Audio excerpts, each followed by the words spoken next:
The third lesson is polar and rectangular forms of equations. Here we will be learning to convert between polar and rectangular, whether it be coordinates or equations. Let's jump into the learning objectives. Here we will learn to convert between polar and rectangular coordinates and to convert between polar and rectangular equations. Now, the keywords in this lesson are polar coordinates, complex numbers, and polar equations. You've already come across these words, and you will be more thorough as we go through the lesson. The first topic, let's directly jump into the topic now, is to convert polar to rectangular coordinates. Now, you must recall few of the things which we have already learned before in the previous terms and the previous grades, that is, basic trigonometry. We had learned basic trigonometry. Wherever there is a right angle triangle, we can find angle theta using trigonometry. Now, before we apply trigonometry, let's see over here. This is the point P. In coordinates, a polar coordinate system, r and theta will be given. How do we find x and y? How can we relate them? If we draw a straight line like this is the x and this is y. It's vertical line, horizontal line. There's a 90-degree formed.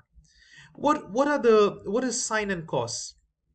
Cos theta is adjacent by hypotenuse. Adjacent line to cos is x divided by hypotenuse is r. Whereas sine theta, on the other hand, would be opposite, that is y divided by hypotenuse r. Take the r to the other side, you're going to get r cos theta, that is x value. And what about y? It'll be r sine theta, that will be y. So these are the formulas which you'll be using. X is equal to r cos theta, y is equal to r sine theta. If you use this, you can easily get the x and y coordinates. We will see a problem, you'll understand how easy and simple it is.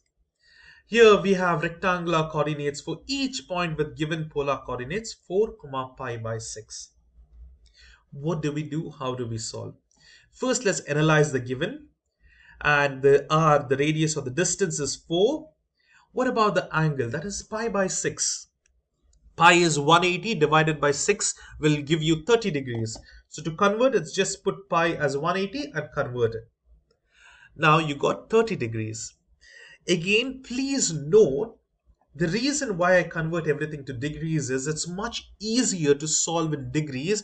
It's much easier for you to understand and analyze. Say you want to draw a diagram. It's much easier for you to draw a diagram at 30 degrees now, and this radius to be 4. Okay, rather than radians. Even radians can be solved in calculator by changing the mode to radians, but I would highly recommend you to avoid it. Use the degree itself, because if you change to radian mode, then you need to come back to the normal mode. It will be a confusion. So that is why what I would suggest is please convert to degrees and you can use your default mode of your calculator. You do not need to change anything in the calculator. Okay.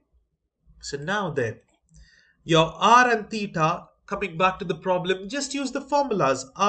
X is r cos theta, y is r sin theta. Substitute and solve. Let me just do this. Here r is 4, cos theta is 30, that is 2 root 3, that is about 3.5. Usually the answers will be if it's MCQ, if you have 4 options, your option will be in terms of 2 root 3 generally. But you can just press this and find what is the exact unit. It is 3.46. For sine, it is 2. So the answer is 2 root 3 and 2. So this is the thing. The rectangular coordinates is 2 root 3. That is x, comma y. Y is 2. No need of the diagram. This is just for your understanding. It's up to you. So this is how we can do it. It's very easy, very straightforward. Now there is a check problem. I would highly encourage all of you to pause the video now. We just now saw how easy it is. The formulas are x is equal to r cos theta, y is equal to r sin theta. Apply it and solve it. I hope you tried by pausing the video. At least you have tried or wrote something. But anyways, now we'll do it together. So here the only thing is it's minus pi by 3. So what do you get? Theta is, okay, theta is, okay, I'll tell you what happened over here. Minus pi by 3. What is the angle? Sorry, I forgot to re-edit this. Anyways, I will just do this. Minus pi, that is shift, and over, sorry, it's not shift, it's 180 divided by 3. The answer is minus 60. So the answer is minus 60, but generally in the textbooks or some places you might find they won't write this minus 60. Why? Because in the coordinate, minus 60 is just going in the opposite direction, isn't it? So what is the coterminal angle? What is the other way to get minus 60? It is positive 300. So what happens is you just add 360 to this, you will get the coterminal, that is 300.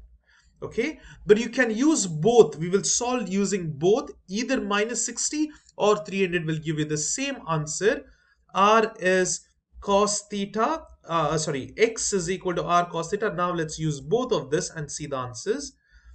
It is 4 cos, let's try with minus 60 first. Minus 60, what is the answer? 2. Now let me change this to 300 and you can see the answer will remain same. Why? Because 300 and minus 60 is the same angle, same point you're reaching, right? So that is the reason. Okay, and we can see over here as well. Let's just change this to sine. It's minus 2 root 3 and let me make it to cos now, and it's, sorry, it's not cos, it is sine. And now let me change the angle to minus 60. This is the thing, it's the same angle you'll find. You can confirm it with your calculator. So this is the answers. The coordinates are 2 comma y is minus 2 root 3. So this is the figure, but the figure is not required. It's only these points that will be required.